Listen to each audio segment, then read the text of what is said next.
What's happening, people? How's everybody doing? Thanks for checking us out. This is the Sports Counterpoints podcast.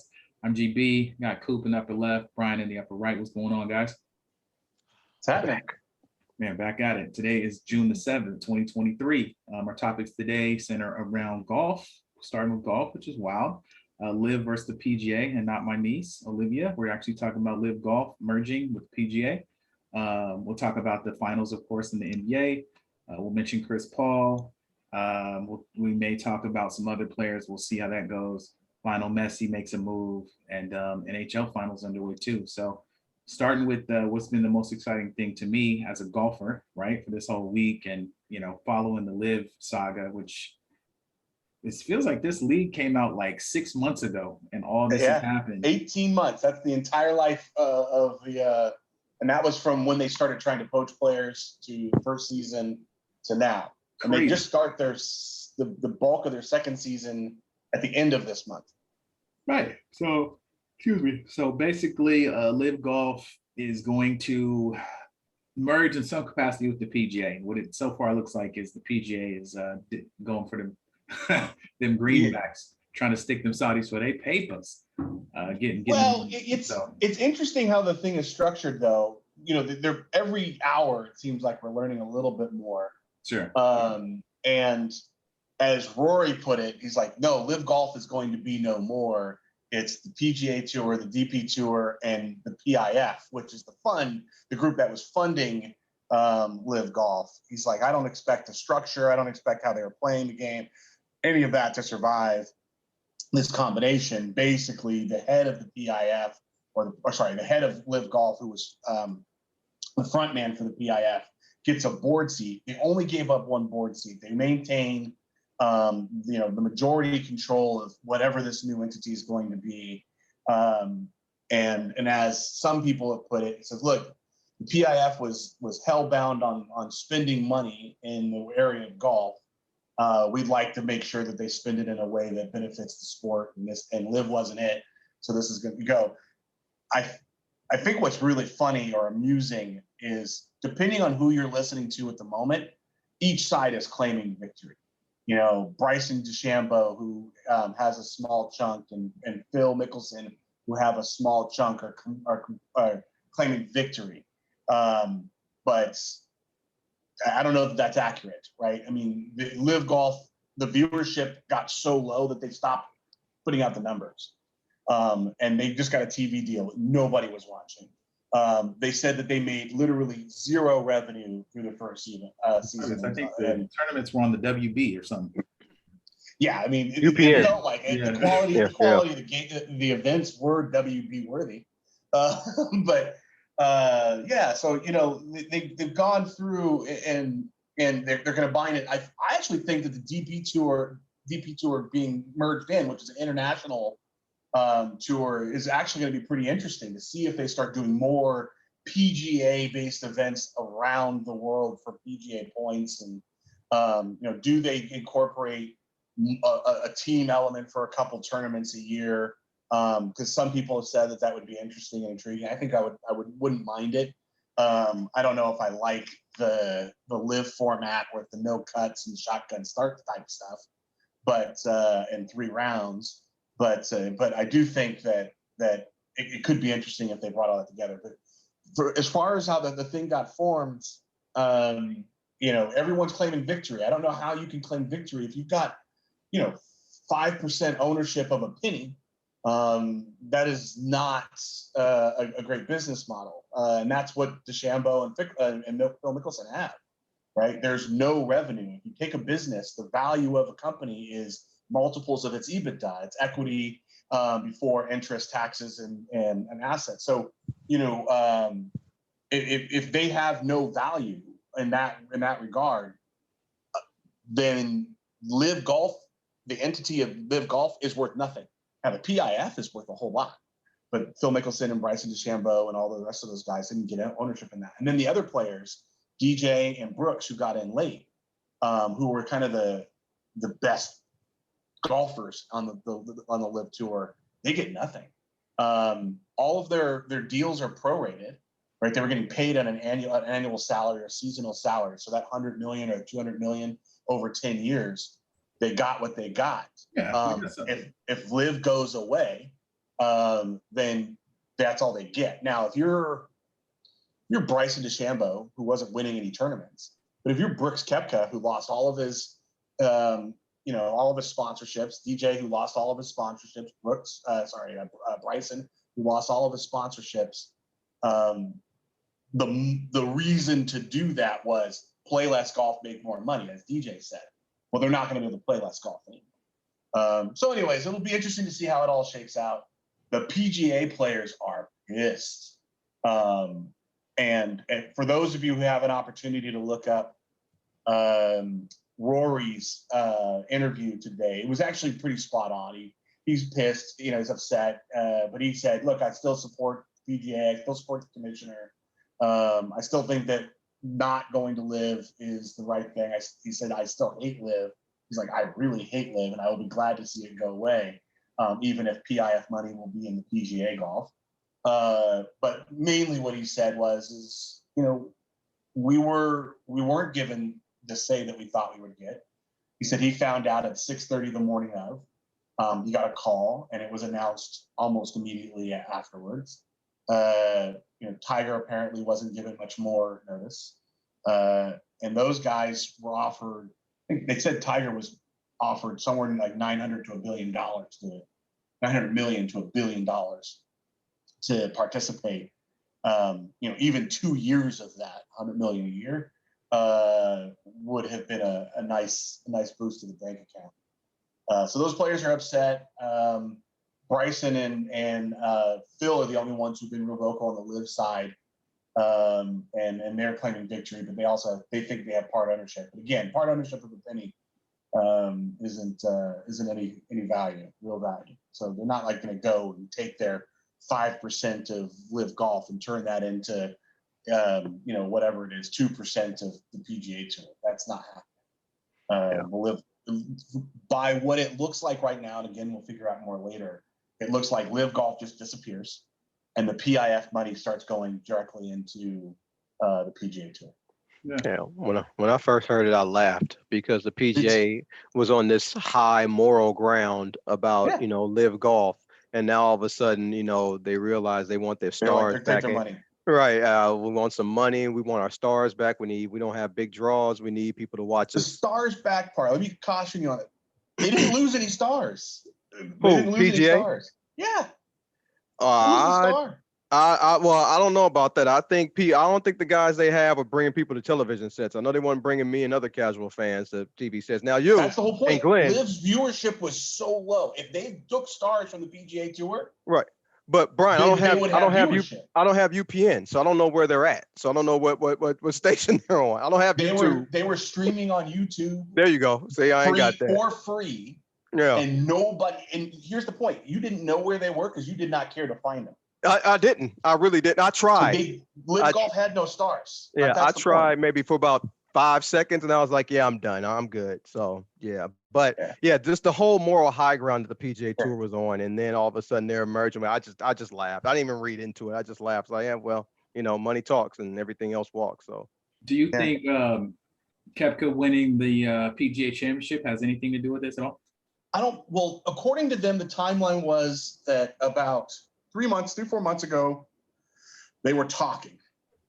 Then 7 weeks ago, they got serious, and then it kind of all came together. Do I think Brooks winning had anything to do with this deal? No, I think it more had to do with the lawsuits. So we talked about this a few weeks ago. The DP Tour won their lawsuit against LIV Golf. The PGA Tour lost their dismissal of it.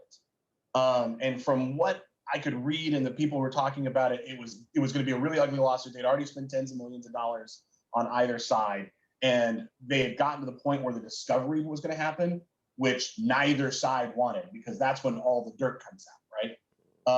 And so a lot of what I have read suggests that they got to a point where they either needed to settle their differences or go to the mattresses. And PGA Tour, which I think is actually considered a charitable entity or a 301c, knew that they couldn't have anyone going through their books apparently, and Liv was like, we don't want anyone to know what's going on behind the scenes on the PIF and who's really involved and whose money is it, because all that's hidden. And they've got investments in all types of things, Facebook, and they didn't want for people to know the full extent of that entity.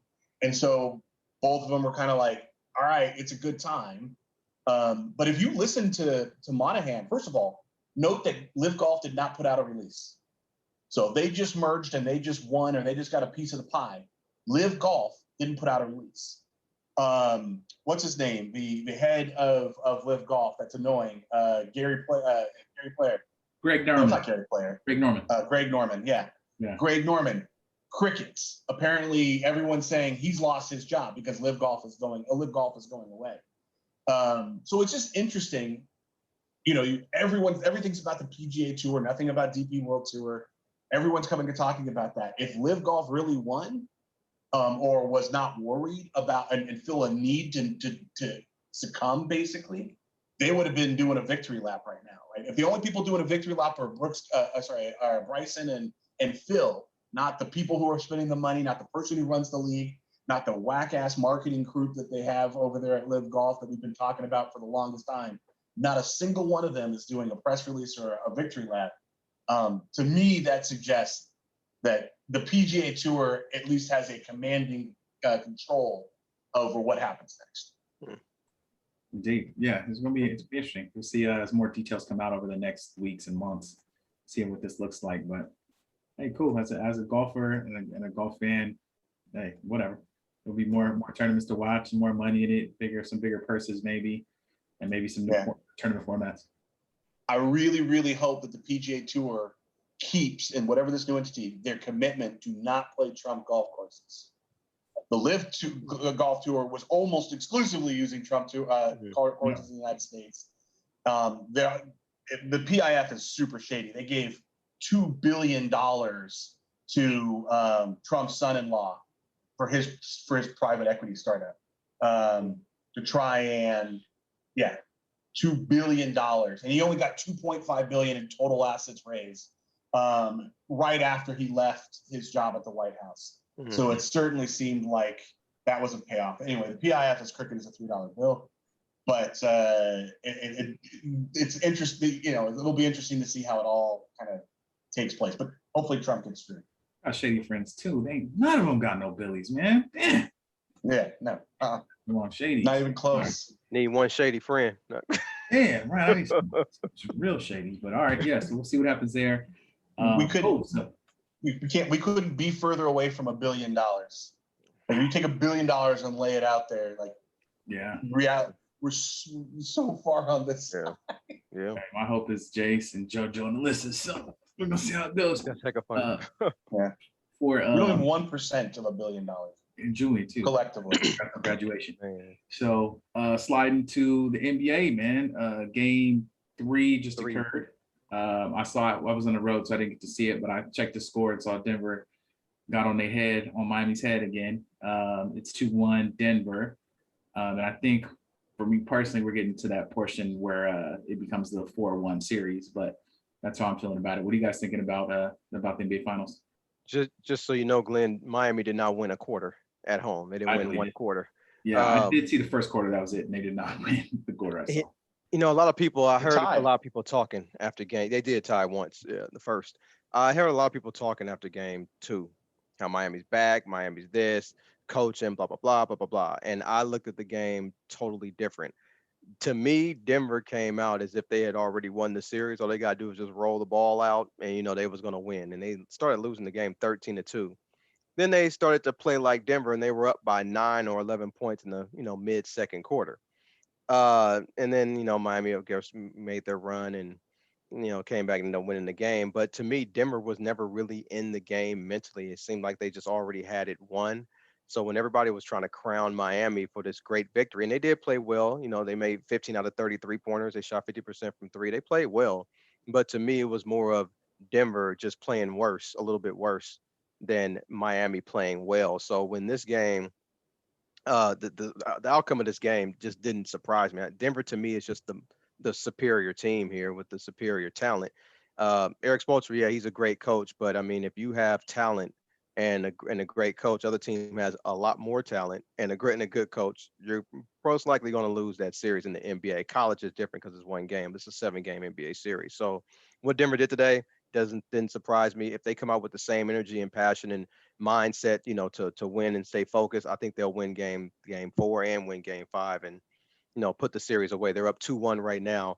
But I think a lot of people made a big deal out of the Miami series, out of Miami's last win, and not really realizing that Denver was just never really in that game mentally. Even the coach even questioned their energy. Like, this is the NBA Finals, and that I can't, motivate people to want to play in the NBA Finals. I mean, this is the NBA Finals. You should already come ready to play. And Denver clearly was not mentally or focused in that game. And they ended up losing the game, and they came out focused in this one, and then they won. But that's how I saw it. Brian, did you see it a little bit differently? No. Yeah, I mean, the first game when they were able to win after a huge break, which a lot of people thought if there was a game that's going to be tough for them to win, it would be that one. They had no trouble with that. Yeah. And I think they got a little too big. They're like, hey, in this game that we were supposed to struggle in, we handled them quite easily. The games are only going to get easier from there. So they came out a little complacent in game 2, as you said and explained, and they ended up giving one away. We all knew that the Heat would find a way to win a game. Now they've won it, and we can all move on because this is going to be a quick series. I don't believe that the Heat will be able to win the series at all. I don't think there's a snowball's chance in hell of that happening. Right. But I don't even think they are able to win another game. And again, it's not because the Heat are bad. It's not because they're not playing hard. But ultimately, it does come down to talent. Coaches can ruin good talent, but I don't think we have to worry about that with Spoelstra. And I don't think we have to worry about that Malone. I think Malone's a jerk, but I think he's a very good coach. And ultimately, I just think that there's just too much talent on that Nuggets team for the Heat to stick with them. Yeah. And this game was never as close as the score got. I think they got it with 5 at halftime, and then but it was never. I don't think at any point in time anyone was thinking, oh, they might lose this game now. Right. It was just kind of a foregone conclusion after the game started. Yeah, and like I said, I just think Miami just has to play perfect. Denver doesn't. They can struggle or take a quarter off or whatever and still win. It doesn't matter if Jokic this has wasn't 40. A perfect game, and Jokic still had 32, 21, and 10. Right. He can have 20, he can have 30, he can have 40. They can still win. In game 2, they barely lost after being down all game. Yeah. I mean, they actually could have won that game, but they just couldn't put it together. Jamal Murray even had 34, 10, and 10. I don't remember a time where 2 teammates had a triple-double in the same damn playoff or in the NBA Finals game, but it happened today. Jeez. But yeah, I ain't got much to say. I still think it's over in 5. Yeah. Same. Good for Denver. Agreed. What about Chris Paul gets waived? Brian just came up with some new news saying that it might be just a salary cap situation. Salary cap. They, can shed some salary and bring him back, but. I think they're trying to do intrigue. Go ahead. I'm sorry. No, I'm just saying, any intrigue in this waiving, or is it just regular NBA business? Well, so the word was that they went and sat Chris down and said, "Look, we still have an interest in you playing with KD and the rest of the team, not the center. They're going to trade him, but we can't do this from a salary cap perspective, and so we're going to waive you." And apparently he made some argument about why he shouldn't be waived. And I think the end thing was that they said, we're going to waive you. But they almost immediately said, apparently, that we would like to sign you back at a veteran deal. He gets 13 million guaranteed.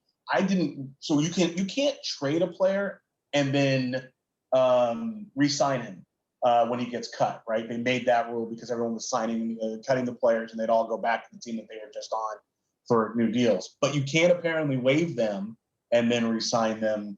So it's a possibility. And, CP3 really likes playing with Booker. He really likes playing with KD. But obviously, the family is still in Los Angeles. There's 2 Los Angeles teams. It will not surprise me one bit if one or both of those teams are not at least courting him. I'm not saying it's a given that he'll end up there, but at least courting him to come and be a veteran player on these two teams that already have 2 stars, and he could be another player. I think CP3 there's no way he's going to be healthy for enough games for him to be impactful. Could he be an amazing guy that you don't need to depend on, and every 5th game has a solid game and does something? Yes. Could he be, for the Lakers, one of a amalgam of players like Reeves and Schroeder, and it wouldn't be D'Lo and him, but him, and could he be part of that mix where the third guy comes from that? Sure. But if they think they're going to have a third star by bringing Chris Paul at this point in time in his career, that's just unrealistic. Yeah, I agree. And I see Phoenix's point. I mean, he averaged a career low in points, 13.9 this year. So, and you got to be on the hook for 31 million by the end of the month, and you only got paying 13, 14 million. Yeah, you go ahead and just cut him, pay that 14, and then try to bring him back maybe for a lower salary. But I agree with you on Chris Paul at this point in his career. I mean, I know I joke about it, but I'm really being real when I say it. He's not going to be around for the playoffs. He's going to get hurt. He always does. And he only played 59 games last year. You got to think that number is just going to get lower and lower and lower. So, yeah, I don't think he'll be that impactful guy on a team. If a team was already stacked and they need somebody to play maybe 15 minutes a game, then yeah, maybe he have some value. But at this point in his career, if he's a main guy, no, I don't see it. Would you take him on the Lakers at a minimum, not a veterans deal, not a minimum deal, but if a veterans deal is like, I don't know, under 5 to 8 million, yeah, I would. If it's like 5 to 8. I think the veterans deals with the new salary cap are higher than that. But I think whatever the veterans deal is a reasonable place. He's going to get that kind of money. Yeah. And he's still a guy who can go out and have big games. But I think it's more likely that he'll do it every 3rd game, or and he absolutely could distribute it. And he likes to play the LeBron style of offense. My biggest worry would be that he and LeBron start freezing the ball up top too much. Oh yeah. And not playing inside out, which is what they need to do with AD. And LeBron's a much better passer than Chris Paul. Much better passer.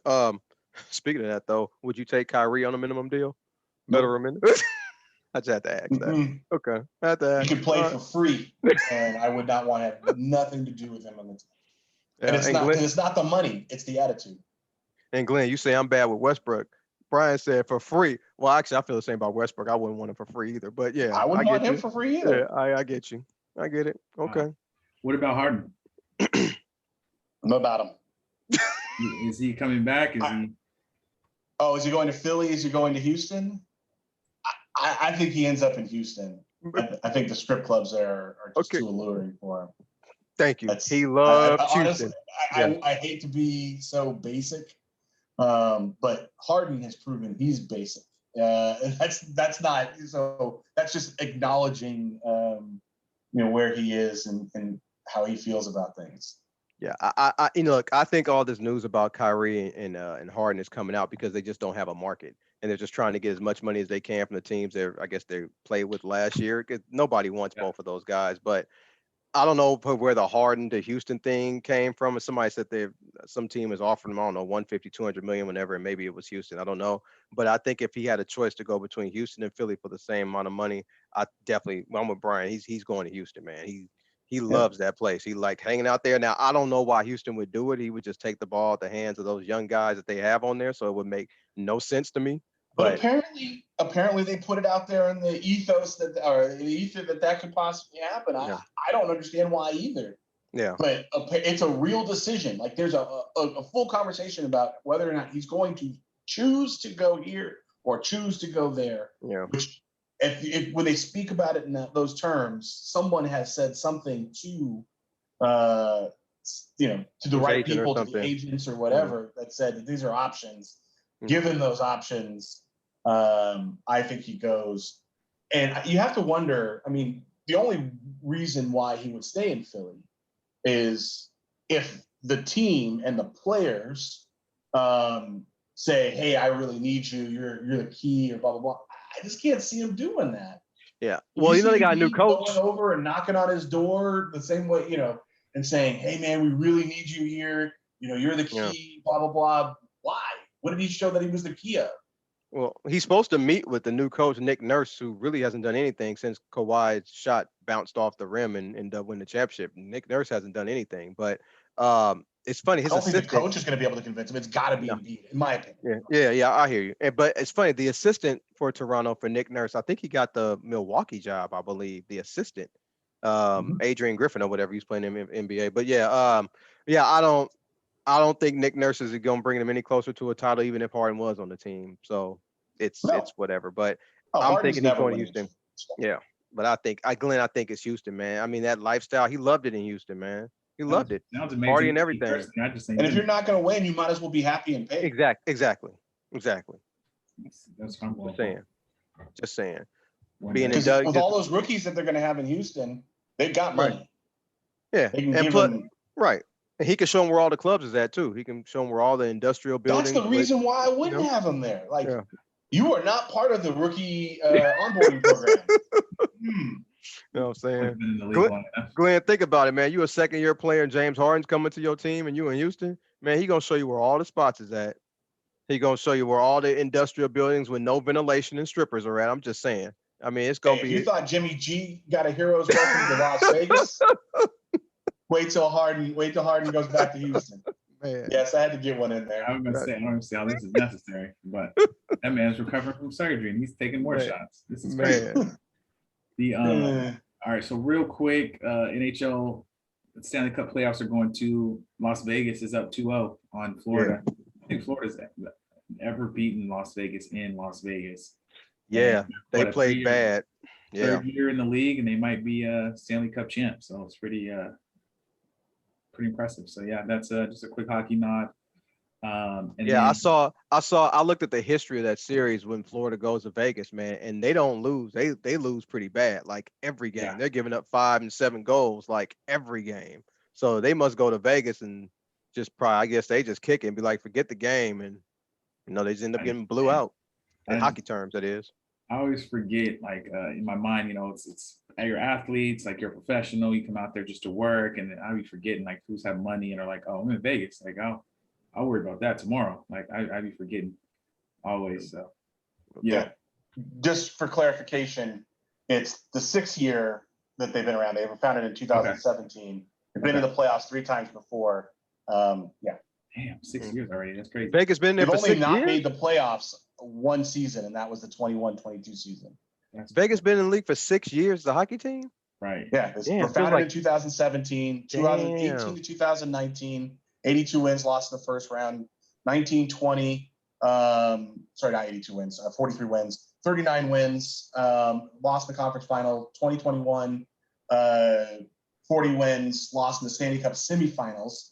And then 21-22, they didn't make the playoffs. 22-23 is the year we're in. So this is year 5, but they've been around for 6 years. Crazy. It seems like it's not that many, but dang, I guess so. It's still not that many. I mean, they're gonna make the playoffs for their first 5 years, and they're likely to win a Stanley Cup in their 5th year. And I told you, I do kind of want them to win just because Quick ended up on that team. So very interesting with as far as Vegas teams. I mean, the Aces win a championship, they get a parade in Vegas. These guys might win a championship, parade in Vegas. And then football season happens. Yeah, and then baseball team, their fools are trying to come over there. So it would be interesting if Oakland goes out there and actually becomes a decent team. Yeah. They should be able to get some players to come to them, but we'll see. They should. Yeah, you got to spend the money still. Oh, the owners got the money. They just don't want to spend it. But yeah, I get you. I get you. They do in Vegas. Speaking of the money spend, Lionel Messi is leaving he was at PSG. I think. He was. Austin's team. Austin's team. And the blurb I read today was saying that if they try to keep him, they're going to have to cut guys and transfer guys and sell guys off contracts. He's like, I don't want to be a part of that.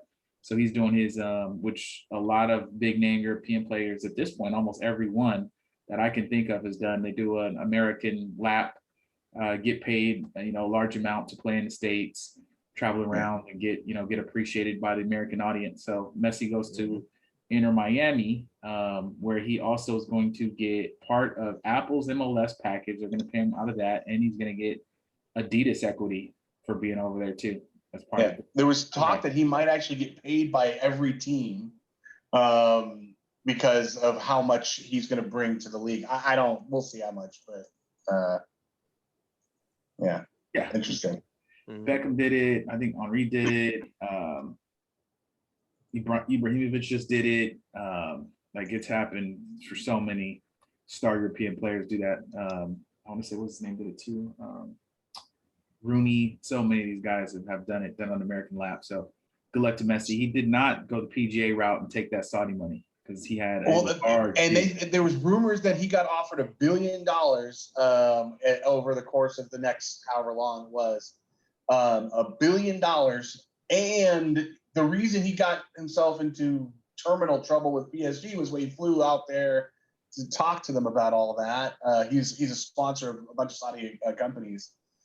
So it's weird when you can say that you're going to get a truckload of money and you still didn't make the deal based on money, right? Like, he can always say, I didn't take the money. I came to enter Miami. But anyways. Yeah.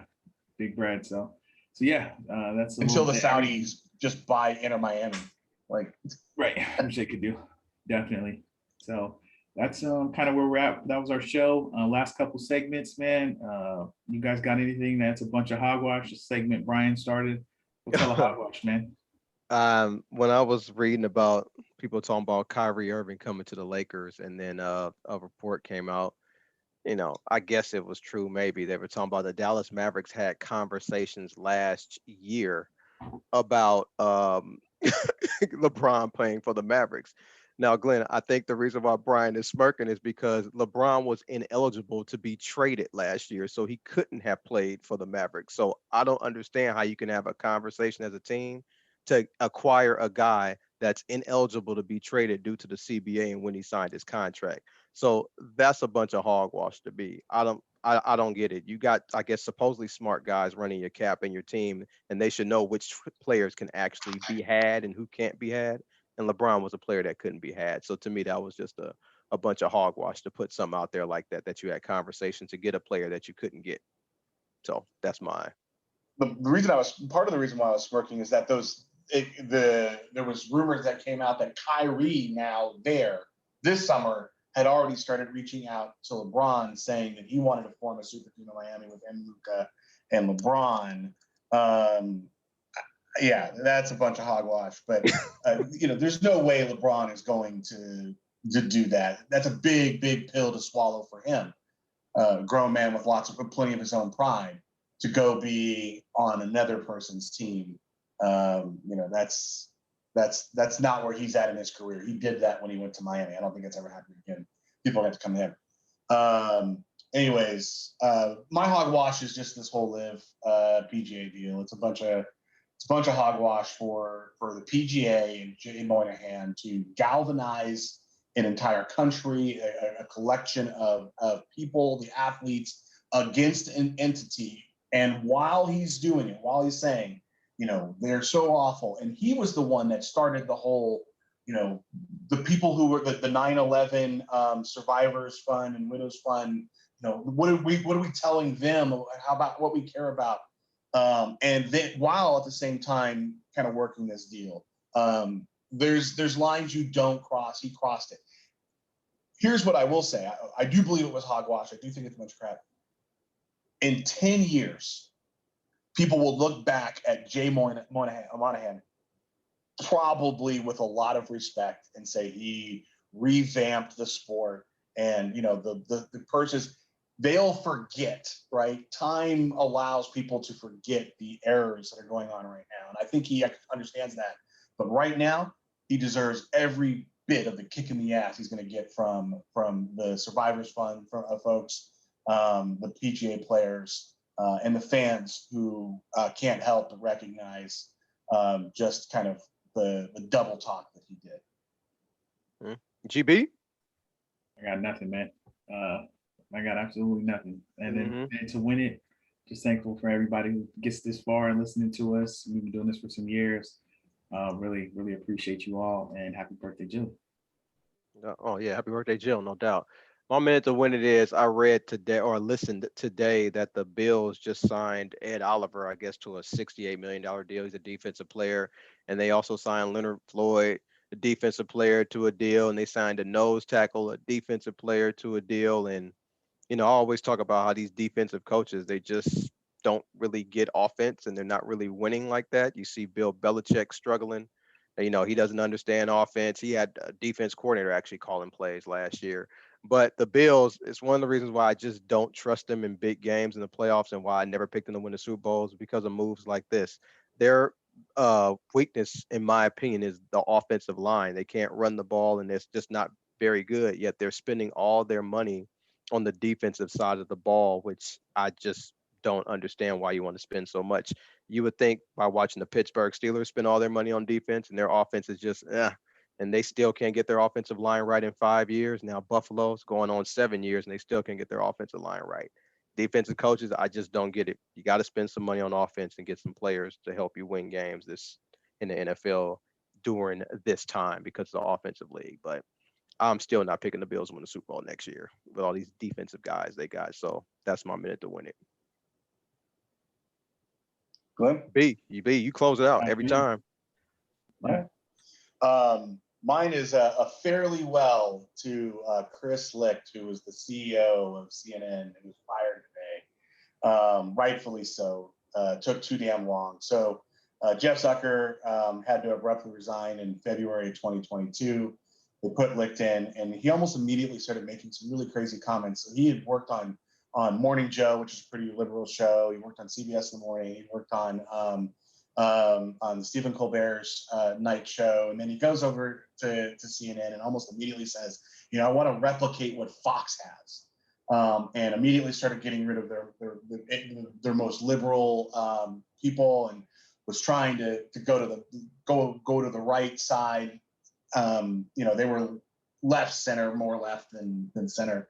And they're trying to go to the right side. And recently, he was the architect of the completely ill-conceived Trump open house on CNN, and it went horribly, as it obviously would and should have.